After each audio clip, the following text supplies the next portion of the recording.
नमस्कार, बुलेटिन में आप सभी का स्वागत है। मैं हूं आपके साथ अस्मिता। बुलेटिन की शुरुआत करेंगे इस वक्त की बड़ी खबर से। इस वक्त की बड़ी खबर आपको बता रहे हैं भोपाल से, जहां केंद्र सरकार ने दी मध्य प्रदेश को सौगात। केंद्र सरकार ने बीना के 3 बड़े प्रोजेक्ट्स को मंजूरी दी है। प्रोजेक्ट से बढ़ेंगे रोजगार के अवसर। बीना रिफाइनरी में स्थापित होगा ethylene cracker project, downstream petrochemical plant, पवन ऊर्जा संयंत्र भी स्थापित होगा।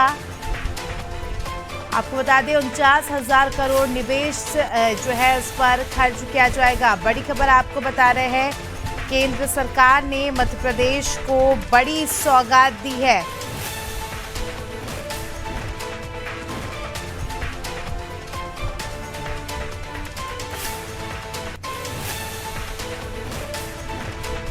बड़ी खबर राजधानी भोपाल से, जहां केंद्र सरकार ने मध्य प्रदेश को बहुत बड़ी सौगात दी है। आपको बता दें केंद्र सरकार ने बीना के 3 बड़े प्रोजेक्ट्स को मंजूरी दी है, जिसका इंतजार काफी समय से था।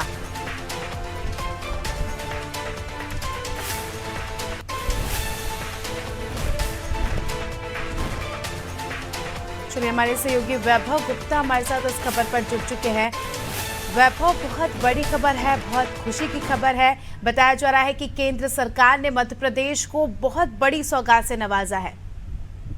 हाँ बिल्कुल स्मिता, चुनावी साल में 3 नए बड़े प्रोजेक्ट मध्य प्रदेश को मिलने जा रहे हैं। एक बड़ी सौगात कह सकते हैं केंद्र सरकार की ओर से मध्य प्रदेश को दी गई है। ये जो 3 प्रोजेक्ट की हम बात कर रहे हैं, ये जो बीना रिफाइनरी है, बीना में उसमें ही खोले जाएंगे। बीना रिफाइनरी में एथिलीन क्रैकर प्रोजेक्ट, इसके साथ ही डाउनस्ट्रीम पेट्रोकेमिकल प्लांट और पवन ऊर्जा संयंत्र को स्थापित किया जाएगा। जब ये 3 नए प्रोजेक्ट स्थापित होंगे तो कहीं ना कहीं मध्य प्रदेश के जो युवा हैं उन्हें रोजगार भी मिलेगा। इसके साथ ही जो राजस्व की प्राप्ति है कहीं ना कहीं सरकार को सीधा उसका फायदा होगा, लेकिन कहीं ना कहीं जो बीना के आसपास के क्षेत्र को फायदा मिलेगा इस 3 प्रोजेक्टों के लगने के बाद। 49,000 करोड़ रुपए के निवेश से पेट्रोकेमिकल उत्पादन क्षमता विस्तार का कार्य किया जाएगा। इसके साथ ही बीना में 479 करोड़ रुपए की लागत से 50 मेगावाट क्षमता की पवन ऊर्जा परियोजना की स्थापना की जाएगी। अब से कुछ दिन पहले विंध्य में पहुंचे थे पीएम मोदी। उन्होंने कहा था कि हमें प्राकृतिक कह सकते हैं ग्रीन एनर्जी का ज्यादा से ज्यादा उपयोग करना चाहिए। कल ऊर्जा विकास निगम की भी एक पत्रकार वार्ता हुई, जहां पर अध्यक्ष हैं गिरिराज रंधोत्री। उन्होंने भी यही कहा कि मध्य प्रदेश के मुरैना जिले के सेहोनिया गांव को मध्य प्रदेश का पहला ग्रीन विलेज बनाया जाएगा। तो हम लगातार देख रहे हैं कि सरकार पर्यावरणीय जो ऊर्जा होती है उसकी दिशा में तेजी से आगे बढ़ रही है। जब हम भोपाल से इंदौर की ओर जाते हैं तो देवास में बड़ी बड़ी पवन चक्कियां लगी हुई देखते हैं। जावरा में जाते हैं तो सरकार सोलर एनर्जी की ओर ग्रीन एनर्जी की दिशा में तेजी से बढ़ रही है। तो एक इसके संबंध में भी एक संयंत्र स्थापित किया जाएगा। इसके साथ ही 2 और नए प्रोजेक्ट भी बीना रिफाइनरी में लगने जा रहे हैं। तो कह सकते हैं चुनावी साल में मध्य प्रदेश के युवाओं को लेकर एक बड़ी सौगात है। इससे कहीं ना कहीं रोजगार भी मिलेगा और मध्य प्रदेश को लेकर जो छवि बन चुकी थी कई राज्यों में कि मध्य प्रदेश में बहुत ज्यादा संभावनाएं नहीं है, उससे इस मध्य प्रदेश की छवि भी बदलेगी। जी चलिए वैभव, बने रहिए आप हमारे साथ, जल्द ही आपका रुख करेंगे। तो दर्शकों को बता दें कि खबर आपको बताई मध्य प्रदेश से, जो है बड़ी सौगात केंद्र सरकार प्रदेश को देने वाला आने वाले समय में। चलिए इसी के साथ अब अगली खबर का रुख कर लेते हैं। अगली बड़ी खबर आपको दे रहे हैं भोपाल से, जहां बीजेपी में चिंतन मंथन का दौर शुरू हो चुका है। बीजेपी कार्यसमिति की बड़ी बैठक है आज। सभी सदस्य मोर्चे अध्यक्षों को बैठक में शामिल होने के निर्देश यहां पर दिए गए हैं। बड़ी खबर आपको बता रहे हैं राजधानी भोपाल से, जहां बीजेपी में चिंतन मंथन का दौर शुरू हो गया है।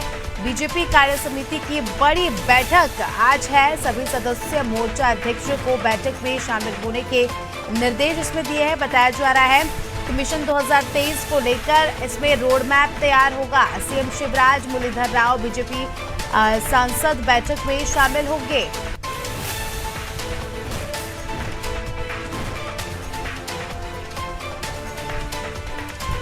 चलिए इसी के साथ हमारे सहयोगी वैभव हमारे साथ इस खबर पर जुड़ चुके हैं। वैभव, चुनाव आने ही वाला है, ऐसे में बीजेपी जो है अभी से जो है एक्टिवनेस के साथ काम कर रही है। हम लगातार चर्चा करते हैं, लगातार जो है बीजेपी की बैठकों का दौर देखा जाता है और उसी में आज बताया जा रहा है कि आज भी चिंतन मंथन की बैठक है। तो क्या कुछ अपडेट है बैठक को लेकर, किन विषयों पर इस बैठक में चर्चा होगी?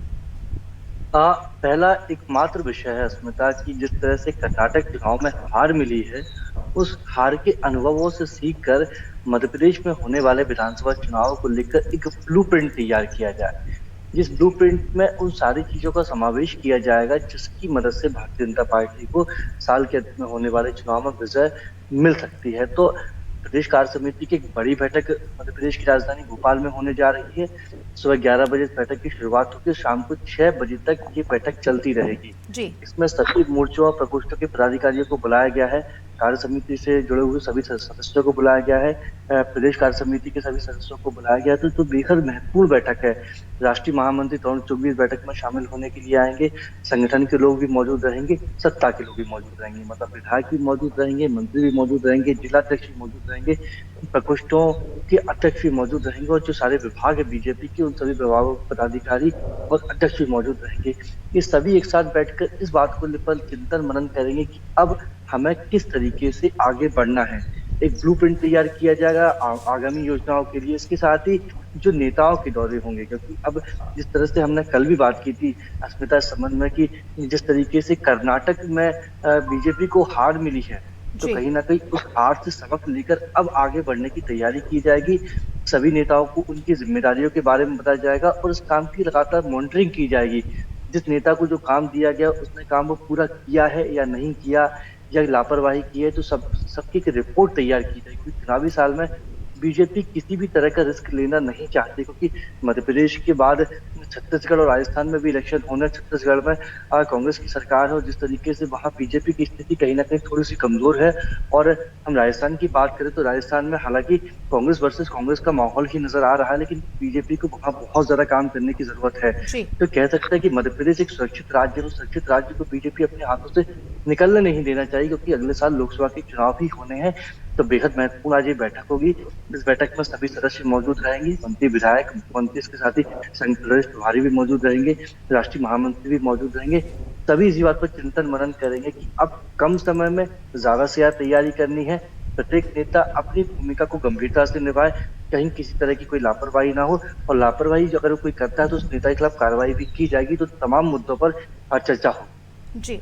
चलिए वैभव, आप बने रहिए हमारे साथ, जल्द ही आपका रुख करेंगे। तो दर्शकों को बता दें कि अपडेट आपको दिया मध्य प्रदेश से जो आज बीजेपी कार्य समिति की बैठक है। बड़ी बैठक इसे माना जा रहा है, जो है आने वाले चुनाव को लेकर तैयारियों की रणनीति इस बैठक में बनाई जाएगी। चलिए इसी के साथ अब अगली खबर का रुख कर लेते हैं। अगली खबर आपको बता रहे हैं भोपाल से, जो मध्य प्रदेश में आएगी कांग्रेस की महासचिव प्रियंका गांधी। कांग्रेस के विजय अभियान 2023 का शंखनाद खुद महासचिव प्रियंका गांधी करेगी। जबलपुर में जनसभा की तैयारियों में कांग्रेस जो है जुट चुकी है। नेता प्रतिपक्ष प्रदेश उपाध्यक्ष चंद्रप्रभाष शेखर मौजूद रहेंगे। चंद्रप्रभाष शेखर की मौजूदगी में ये कार्यक्रम होगा। बड़ी खबर आपको बता रहे हैं भोपाल से।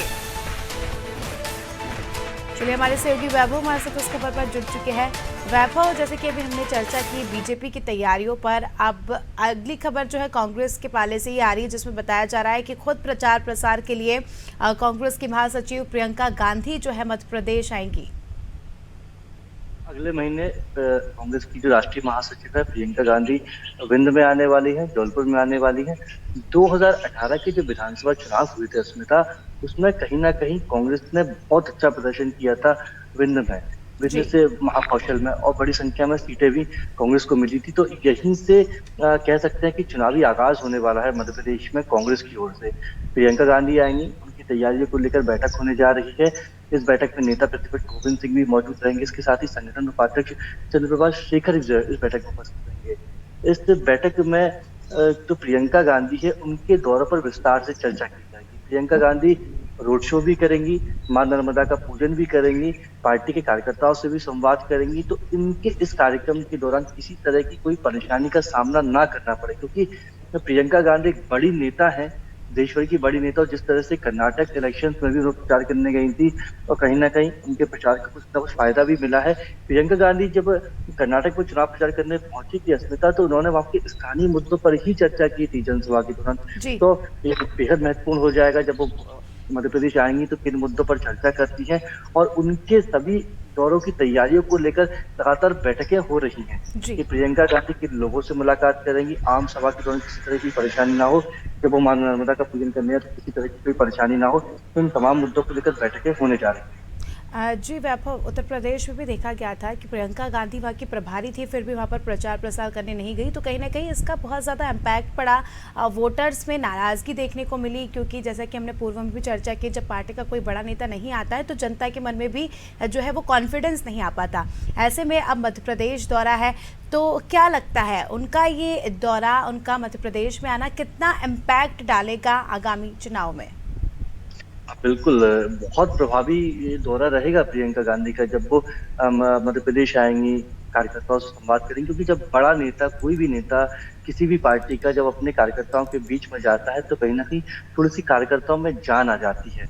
और जिस तरह से खुद कमलनाथ और दिग्विजय मध्य प्रदेश में कांग्रेस के संगठन पर कई तरह के सवाल खड़े कर चुके हैं, ऐसे में जब प्रियंका गांधी आएँगी, संवाद भी करेंगी, बैठक भी करेंगी, जनसभा को भी संबोधित करेंगी, कह सकते हैं कि नई ताकत कांग्रेस के कार्यकर्ताओं को मिलेगी। तो दौरा बेहद अहम रहेगा, क्योंकि इस दौरे के बाद लगातार दौरों की शुरुआत होगी। कह सकते हैं कि चुनावी आगाज़ प्रियंका गांधी के इस दौरे से होगा और उसके बाद लगातार की शुरुआत से कह सकते हैं कि मध्य प्रदेश में चुनावी तैयारियां शुरू कर दी हैं। कुछ दिन जी। पहले अरविंद केजरीवाल रहे, अब मुख्यमंत्री शिवराज सिंह चौहान को देखते हुए लगातार दौरे कर रहे हैं, महिला सम्मेलन के माध्यम से जनसभा को संबोधित कर रही हैं, तो कांग्रेस ने भी अपनी चुनावी तैयारी शुरू कर दी। जी, चलिए वैभव बने रहिए हमारे साथ, जल्द ही आपका रुख करेंगे। तो चलिए अगली बड़ी खबर आपको बता देते हैं। अगली बड़ी खबर आपको दे रहे हैं भोपाल से, जहां कमलनाथ करेंगे मां कामाख्या के दर्शन। कमलनाथ के साथ पूर्व मंत्री पीसी शर्मा भी मौजूद रहेंगे। आज भोपाल से गुवाहाटी के लिए रवाना होंगे। मां कामाख्या के विशेष अनुष्ठान पूजन में शामिल होंगे। 20 मई को बेंगलुरु जाएंगे पीसीसी चीफ कमलनाथ। बेंगलुरु में कांग्रेस सरकार के शपथ ग्रहण समारोह में शामिल होंगे। चलिए हमारे सहयोगी वैभव हमारे साथ इस खबर पर जुड़ चुके हैं। वैभव, खबर सामने आ रही है कमलनाथ जो है मां कामाख्या के दर्शन करेंगे और उसके बाद जो है कर्नाटक में जो शपथ ग्रहण समारोह होगा उसमें शामिल होंगे। आज कांग्रेस प्रदेश अध्यक्ष कमलनाथ, उनके साथ पूर्व मंत्री, वर्तमान में कांग्रेस के विधायक पीसी शर्मा आज गुवाहाटी जाने वाले हैं, जहां पर मां कामाख्या के दर्शन करेंगे। शक्तिपीठ है मां कामाख्या का, और ऐसा माना जाता है कि जो भी सच्चे मन से मां की आराधना करता है, पूजा करता है, तो मां उसकी जो सभी मनोकामनाएं होती हैं उन्हें पूरा करते हैं। तो आज सुबह, अब से कुछ देर बाद, कमलनाथ और पीसी शर्मा गुवाहाटी के लिए रवाना हो जाएंगे। उसके बाद कल 20 मई को कर्नाटक सरकार का शपथ ग्रहण समारोह है, जिसमें कमलनाथ को भी न्योता दिया गया था, तो उस कार्यक्रम में भी शामिल होने के लिए कमलनाथ जाएंगे। हमने देखा है किस तरह से सस्पेंस बना रहा कर्नाटक में कांग्रेस की सरकार बनने से पहले, जिस तरह से मुख्यमंत्री फेस को लेकर हाईकमान तक तय नहीं कर पाया। लंबा समय लगा कि डीके कुमार मंत्री रहेंगे या सिद्धारमैया सीएम बनेंगे। उसके बाद सोनिया गांधी को एंट्री करनी पड़ी। सोनिया गांधी ने डीके शिव कुमार को मनाया, जिसके बाद डीके शिव कुमार डिप्टी सीएम पद के लिए राजी हुई है और सिद्धारमैया अब कर्नाटक के सीएम होंगे। हालांकि 2.5 साल का एक फॉर्मूला के बारे में जानकारी सामने आई, लेकिन बेहद महत्वपूर्ण है कि इस तरह से जब शुरुआत में ही गतिरोध देखने को मिलता है, तो फिर बाद में किस तरह से सरकार आगे बढ़ती है। लेकिन खबर यही है कि आज कमलनाथ मां कामाख्या के दर्शन करने जा रही हैं, वहीं कल वो कर्नाटक जाएंगे और कर्नाटक सरकार के शपथ ग्रहण समारोह में शामिल होंगे। जी, चलिए वैभव बने रहिए हमारे साथ, जल्द ही आपका रुख करेंगे। तो दर्शकों को बता दें कि खबर आपको दी भोपाल से, जहां पीसीसी चीफ कमलनाथ जो है मां कामाख्या के दर्शन करेंगे, उसके बाद शपथ ग्रहण समारोह में शामिल होंगे। चलिए इसी के साथ अब अगली खबर पर नजर डाल लेते हैं। अगली खबर आपको दे रहे हैं भोपाल से ही, जहां धीरेन्द्र कृष्ण शास्त्री के खिलाफ विरोध प्रदर्शन देखा गया। 20 मई को किया जाएगा धरना आंदोलन। क्लचुरी समाज संगठन जो है धरना प्रदर्शन करेगा। सहस्त्र बहु भगवान के खिलाफ धीरेन्द्र कृष्ण शास्त्री ने टिप्पणी की थी, उसी मामले को लेकर आज जो है प्रेस कॉन्फ्रेंस पहले की जाएगी और 20 तारीख को बताया जा रहा है कि धरना प्रदर्शन क्लचुरी समाज संगठन करेगा। चलिए इसी के साथ हमारे सहयोगी वैभव हमारे साथ इस खबर पर जुड़ चुके हैं। वैभव, एक बहुत ही चर्चित नाम अभी सुनने को मिल रहा है धीरेन्द्र कृष्ण शास्त्री का। काफ़ी ज़्यादा इनकी फैन फॉलोइंग देखी जा रही है। ऐसे में ये अपने उल्टे सीधे बयानों के लिए, अपने उल्टे सीधे भाषणों के लिए भी जाने जाते हैं और अपनी बातों के लिए जाने जाते हैं, मगर अब देखा जा रहा है इनका कहीं ना कहीं बातें करना इनको महंगा पड़ गया है, क्योंकि बताया जा रहा है कि क्लचुरी समाज संगठन इनके खिलाफ विरोध प्रदर्शन करेगा। क्या है पूरी खबर?